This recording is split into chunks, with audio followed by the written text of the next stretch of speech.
Today, we are going to begin our next little unit on poetry. Put your feet down, thank you.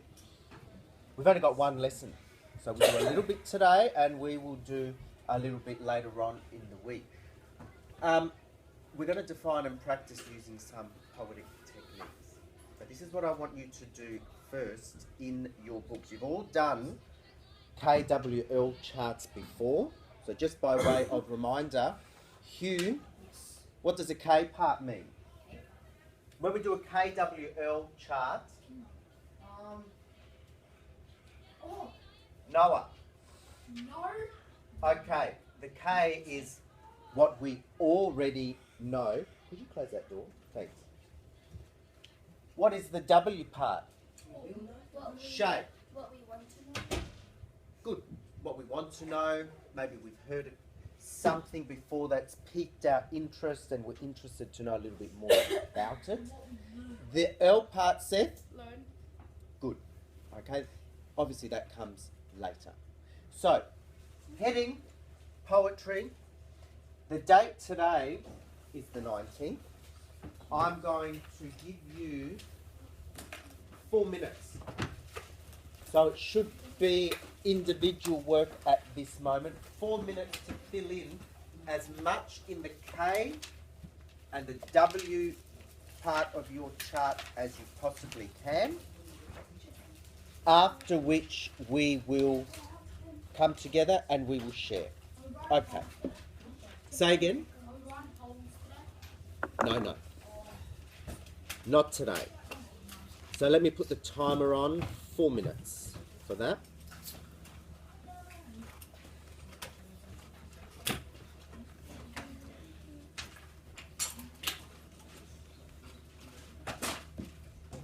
I'll get that for you.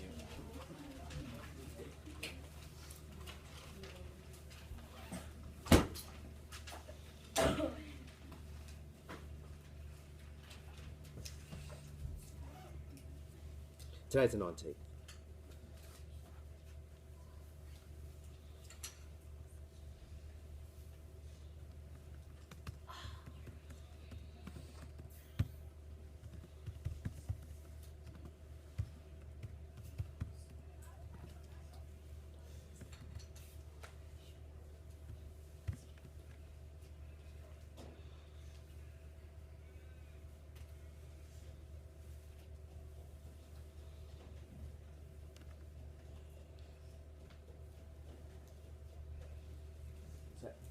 What? 2, 3, 4, 5, 6.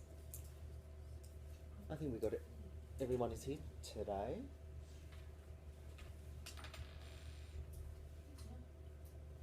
Okay, that's good. Makes marking the roll just a little bit easier. 2.5 minutes left.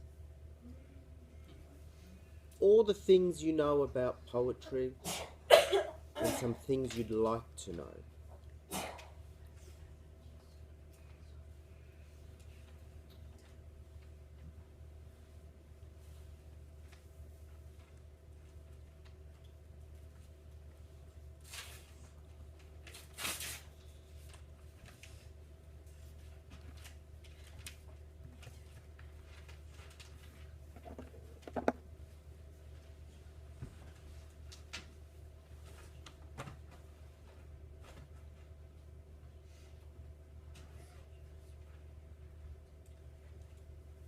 Very good, Satoki.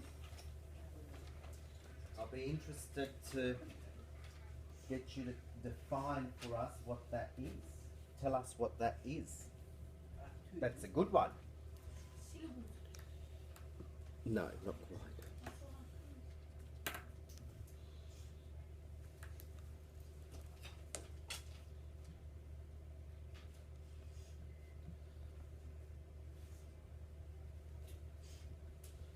"45 seconds to go."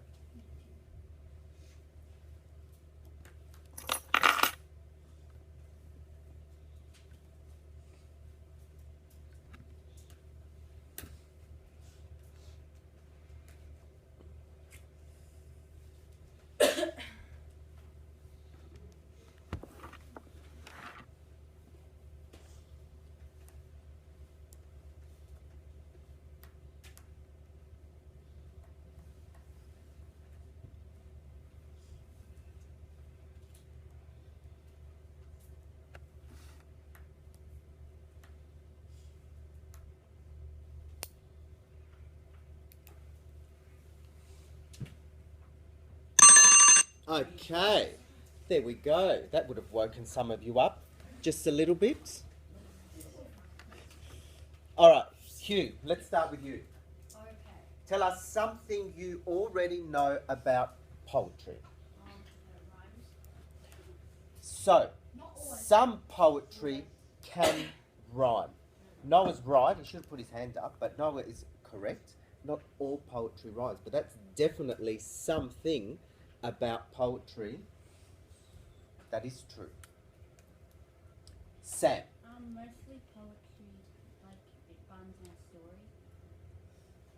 So what's the fancy word for story that starts with an N? Narrative. So many times a poem could be telling us a narrative. I'm glad you said that because the poem we'll be looking at is in a lot of ways a narrative. Summer and then Noah. A lot of them use like a certain amount of symbols to enhance the poetic ability. Very good. So in terms of structure, one way of structuring a poem is to look at how many syllables you're using. There's actually a special name for a poem that follows that particular structure.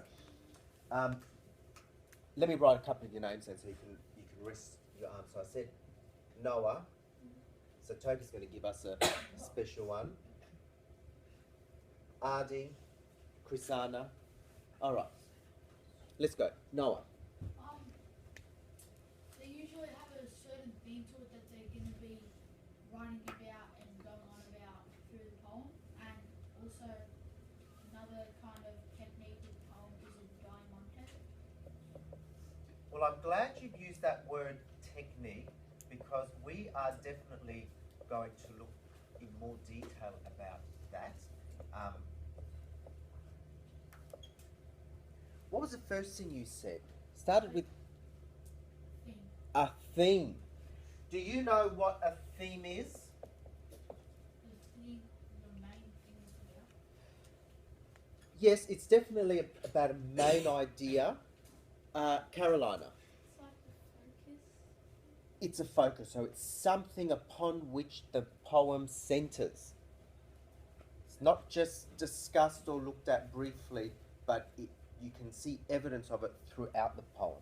That's a very good one. Love it. So Toki, you told us, or you put down a particular type of poem. What is it? Okay, can you tell us what an acrostic poem is?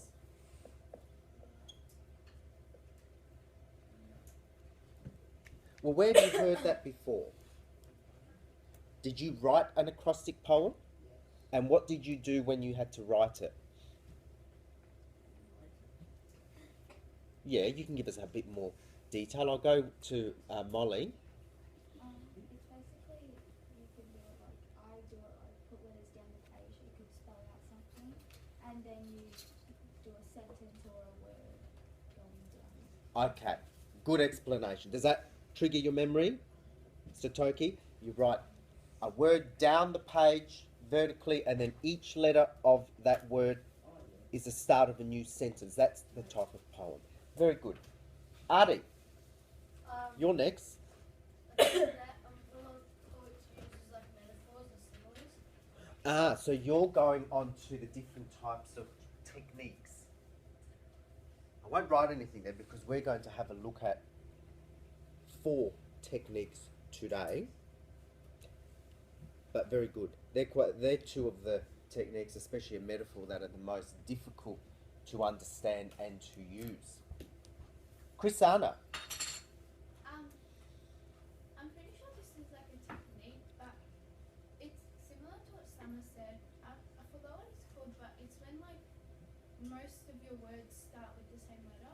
Ah, very good. So another technique, I'm very glad you said that. That would be something else we have a quick little look at today. Beautiful. Alliteration. Sienna, is there someone new? I'm quite happy for us to go on to W, things we'd like to know, so feel free to put your hand up for that. Sienna. I forgot like what it is, but it's a type of poetry and it's like a limerick or something. Well, it's not like a limerick. That is a poem. A limerick, different type of poem, which has its own particular structure. So that's a type of poem that lots of people will start out doing when they're writing poetry. Because it follows a certain form, it's very easy to write them. We're going to have a practice of those as well. Noah. This is what Summer was on about before. The certain number of lines and syllables. Very good. What about a W? What are some things you would like to know? Molly. Then I'm going to ask Jessie and Seth. You have to write different types of ones, because I honestly know some, but like there's other ones that I don't know. Okay. How to write. Anyone can write poetry. One of the good things about poetry is that some of the rules around spelling and grammar you kind of throw out the window, because the emphasis is on your creativity. So when we have a look at this poem, The Hurricane, in the next lesson, you will notice that the author has written words that are technically spelled incorrectly, but as readers, so long as we understand what the author is trying to say, you can give it a tick, it's fine. We call that poetic license, the ability to break some of the rules when you're doing something artistic or creative. For instance, like if you want to spell the word pathetic and you spell it P-E-T-H, like would that go under the license of poetry? If you like get what I mean? Yeah, I do get what you mean. What some poets will do is, in order to make something perhaps rhyme or to fit in with another technique, is they might spell things a little bit differently to fit in with it. Yes, you're right, absolutely. Jessie? Well, I guess formatting poems or just different topics, like different types of poems. Okay, so similar to what Molly was saying there. Yep, that's fine. We'll get a bit of practice on that. Seth? What keywords that we need to use to make the poetry make more sense? Okay. Keywords or terms, which obviously would have something to do with the theme that you're looking at. Noah, and then Talia's going to help us with something she'd like to know about poetry. And it could be writing it, understanding it. What's the most popular technique in poetry? What do you think it would be? What do you think it would be, Satoki?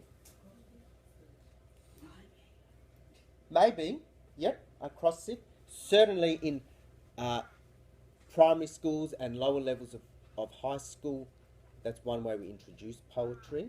What were you saying, Summer? Rhyming. Yes, rhyming could be one. Hugh, did you have your hand up? Okay, it looked like it. Talia? To learn and understand all the different poems. Okay. The different poems or the different techniques? Techniques. Okay. So it's one thing to be able to say, I know how to pronounce alliteration and I know how to spell metaphor, but what does it mean? That's good, because if we understand what something is, then that means in our own writing, we're able to use it. Anything else that someone is dying to tell us? All right. I want you to write down this question underneath that chart. Why do people write poems? Why do people write poems? Under which I would like you to think about some answers. What are the reasons, the motivations that people have for writing poems? And you can write as many as you want. If you prefer to do it in sentence forms or dot points because you've got lots of ideas, write them down.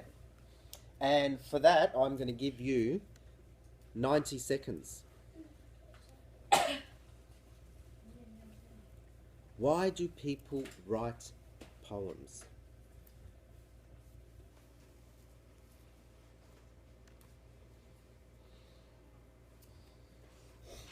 I'll just come around and check some of your work. You haven't written the question out yet. Seth? We're supposed to write the question. Or do we write the answer? Well, sometimes it helps to write the question down Alright. so it focuses you.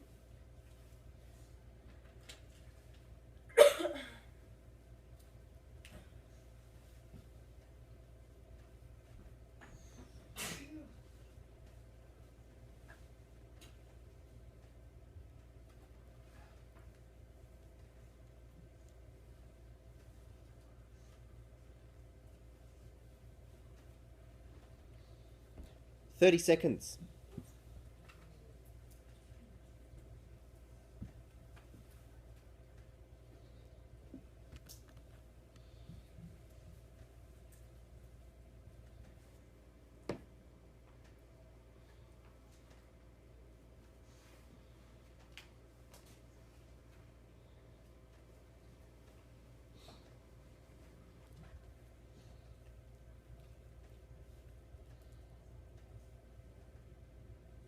Okay, very good.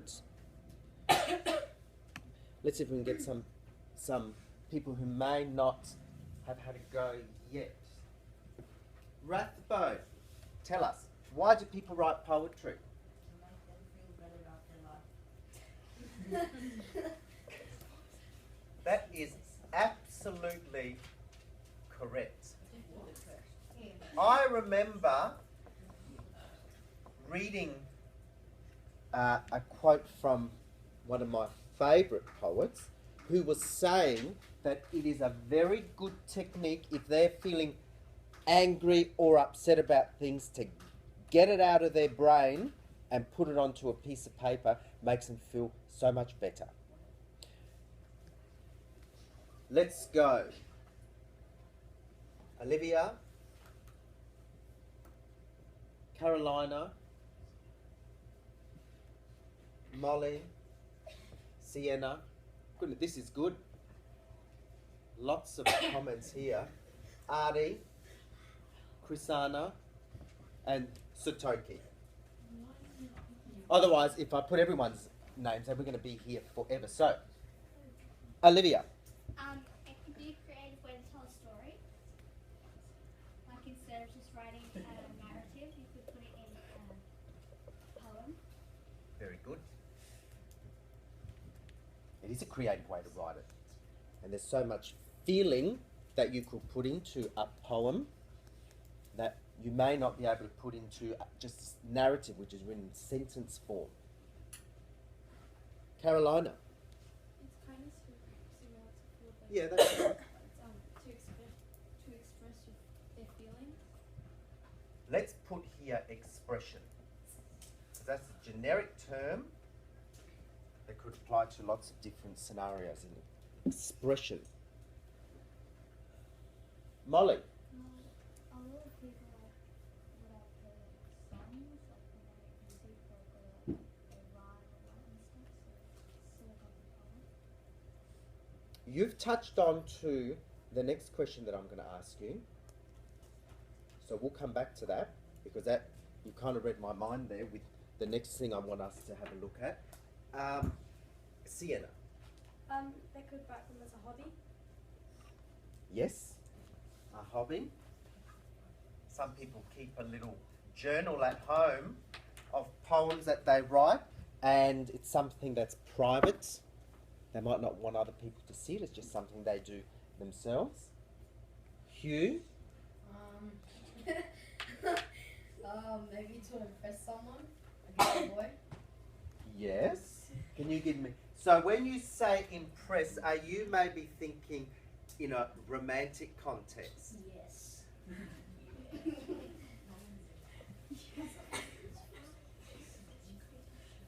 Romance or to express feelings to another person?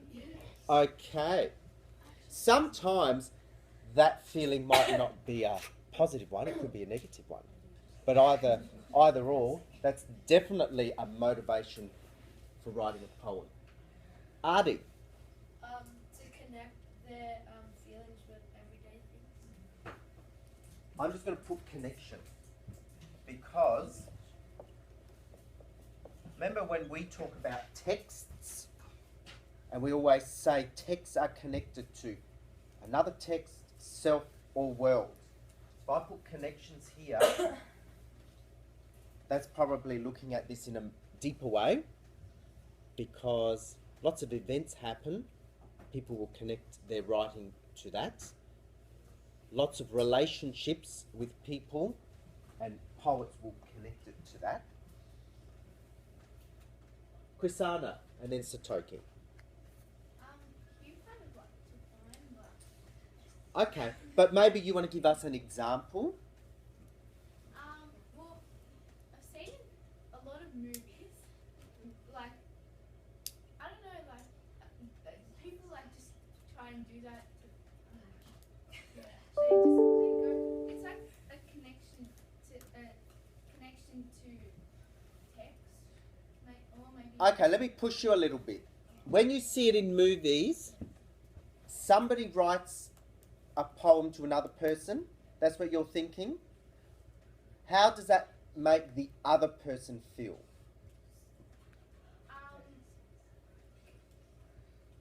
It could make them questionable, or they could be like happy. So the question is then, does the person who writes that poem want to get a response from the reader? Yes. Which is, after all, why people write in the first place. Because they want to get a response from a reader. What general term do we call people who read a text? Satoki? Good. Response from the audience. Okay, who was next? Satoki, I think you were next. For homework? I'm going to put this. People write poetry and they read poetry to study. That's what I'm going to say for that. Okay, can I pose this question to you? What could be a social reason that someone might write poetry? Is that what you were going to say, Summer? No, I wasn't. I was going to say it could be to describe something. All right, Noah. I'm just gonna put this in some versions if I can to show that they're not scared to be free. They make no apology. That's them. Very good. So, if we were to turn that into something, Sienna, please, we're going to focus here. If we were to turn that into something that might connect to something political or social or moral, what could we say? Molly? Okay, who wants to extend on that a little bit? Can you repeat that again slowly? And I want everyone to listen and not get all excited. Noah? Show them that you're not scared to be free. You make no apology. That's you. So, Talia, do we think that some people might write poetry to perhaps protest something? Yes. Summer, do we think that people might write poetry to change something? Yes. Can somebody find me or give me an example? Sit properly, please. Can somebody give me an example of a poem or an event where somebody decided to write something in order to bring about change or to make a comment on something that was happening they didn't like? Sam? Well, it was in America when they had the gun shooting. One of the kids stood up in front of like all of America and made a poem about change. Very good. Sienna? Well, kind of another example of that is like, some people like, I don't know how to say it, like, Okay, we'll come back to you Yeah. when you got your thought process done. Jessie? could you say that possibly quoting someone else's poem when trying to explain an argument, you know, it's like someone refers back to something someone else said in the past or something. Absolutely, and that's part of the reason why we're studying this poem, The Hurricane. That's kind of like me saying to you, this is something important in the past, and we're going to share it together. Olivia? It could be like in a movie. Like for example, in The Greatest Showman, when they sung "This Is Me," it was like them, putting across a message saying that they didn't want to be treated like that anymore. And that Very good. Let me put here that a reason why somebody would write poetry is for a message and also as a protest. Shay, what do you understand the word protest to mean? like basically just trying to get a message across by doing something. Yeah, so certainly that could be one definition of it. Summer, can we extend that a little bit more? Well, protesting is a way to shout out your opinion and let the world hear what you have to say for yourself, and it's not good to do something, and it should change. It's trying to make a change in the world. What a good, I like how you said to shout out your opinion and to bring about change. Chrisana, what we were actually just studying this a few weeks ago. What words do we use when we are trying to change someone's opinion about something? Starts with a P and we wrote an essay on it. Persuasive. Good. We're trying to persuade or to be persuasive. And when we read this poem, The Hurricane, we're going to find out how and why the author, the poet, was trying to be persuasive about something. All right, we've done very well there.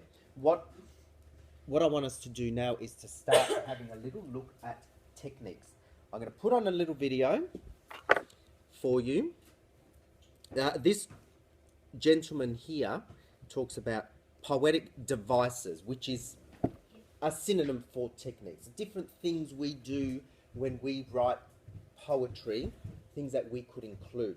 And he does it himself as a little poem. It's quite clever. He talks about poetry in a poem. That's so cool. It is. It is very cool. Oh no, not this. When you listen to it, I want you to take note of the techniques and devices that he mentions, and we're going to have a look at some of those in a bit more detail this lesson and in subsequent lessons. Just make sure the volume works.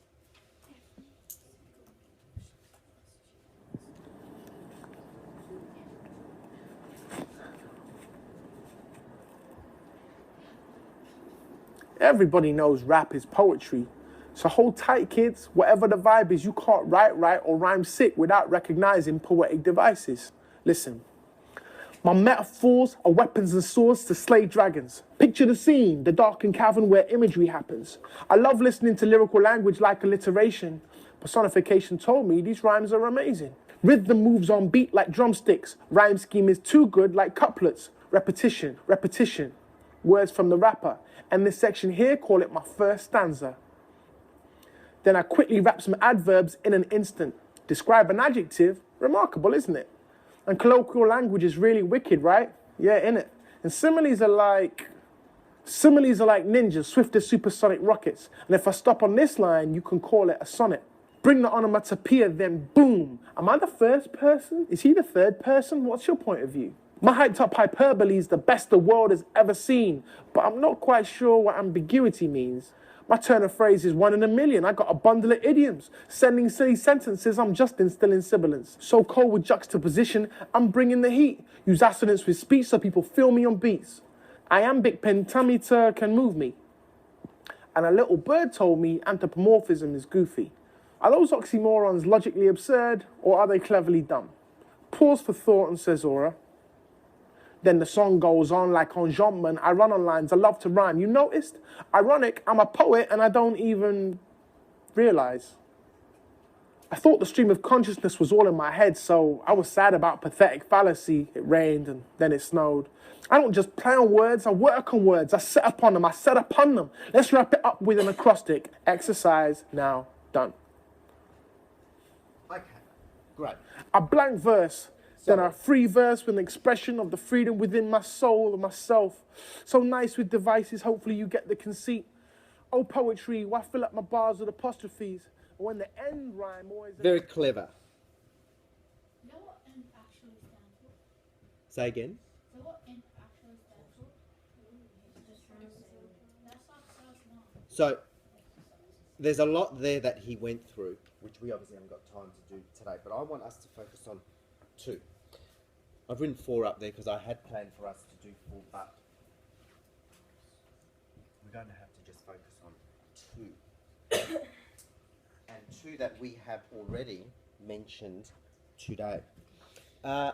If you want to just maybe set aside a page, at the top you can write as a title, techniques or devices, poetic techniques or poetic devices. You pick.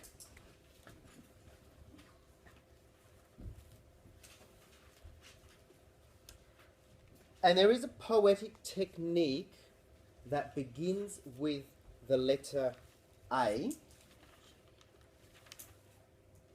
that we've already spoken about, and I'm certain that he mentioned it in the video as well. Seth. Acrostic? No? It's not acrostic. That is a Okay. type of poem. We're looking at a particular technique. Okay. Shay. Alliteration. All right. Good.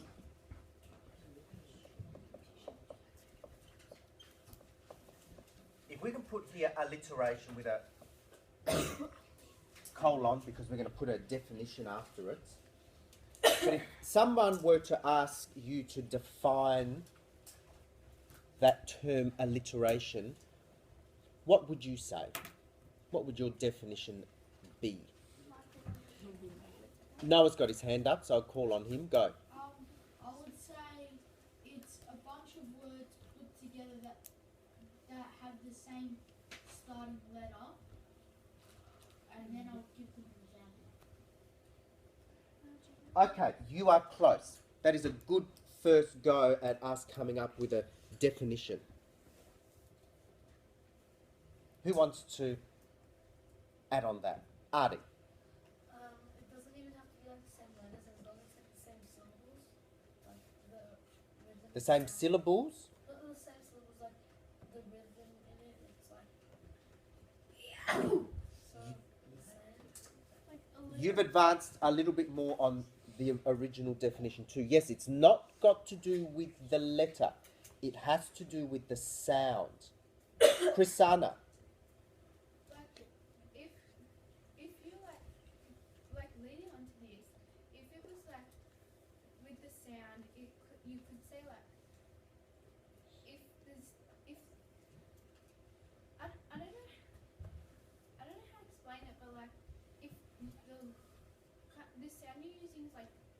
you could use like K.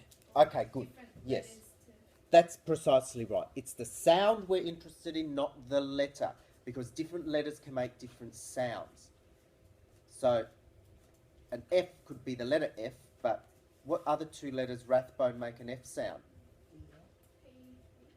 PH, like as in Philip.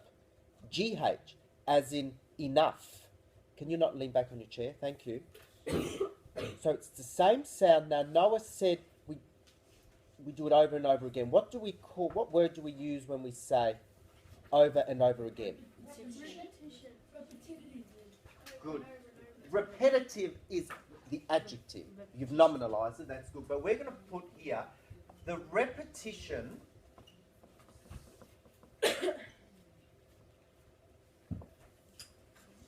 of the same. We're not going to just write sound yet,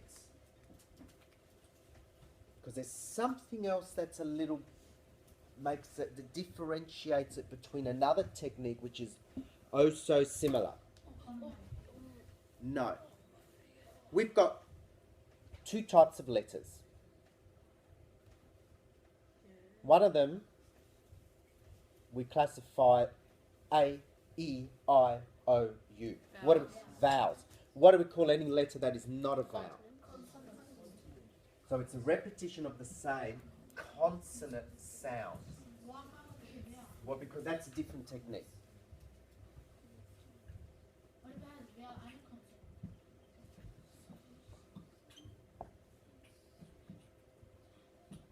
When it's a repetition of the vowel sound, as in the sentence, how now brown cow, then we call that assonance. But we're just going to focus on this for now. Okay, Artie. No, I don't think you said this. Noah, you said that alliteration is when it's a repetition of the start of the word, correct? Who wants to make a comment or agree or disagree with that? At the start of the word. Sienna. Well, just thinking maybe like, if you do like the word F or something, maybe the word could be like efficient, like it starts with an E but it has like an F sound. Okay, good. So that's what I want you to know. When you're first learning about alliteration, you're probably taught it has to start with the letter. She sells seashells by the seashore. Peter put pounds and pennies in the pot. But it doesn't necessarily have to be. It could be in the middle of the word or at the end. We're going to watch a little video on that. And notice, when we're watching this, you will see that the V sound is repeated. Sometimes that V sound is not at the start of the word, but appears elsewhere in it. So take notice.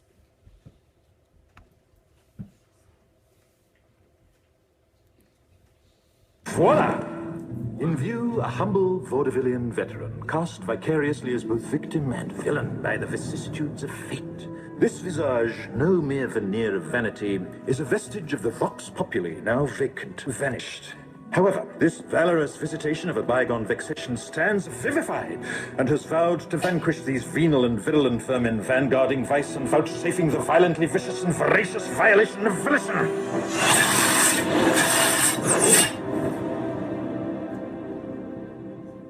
The only verdict is vengeance, a vendetta, held as a votive not in vain, for the value and veracity of such shall one day vindicate the vigilant and the virtuous.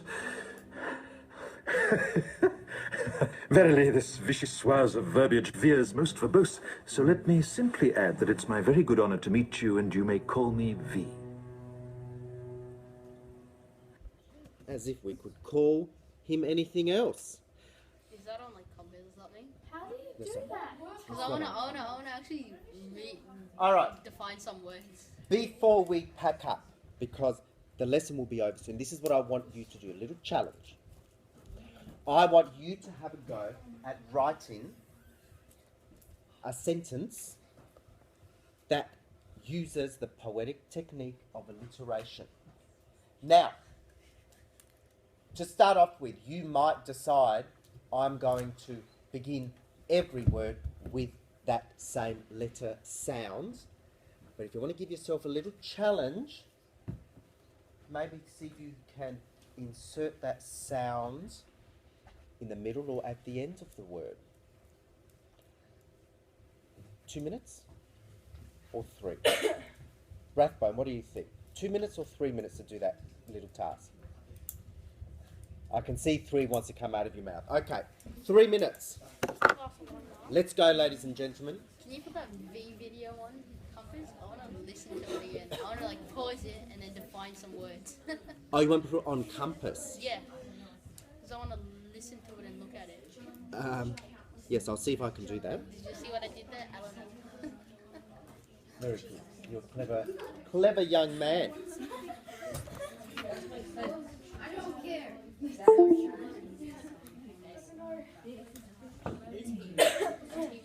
I don't care.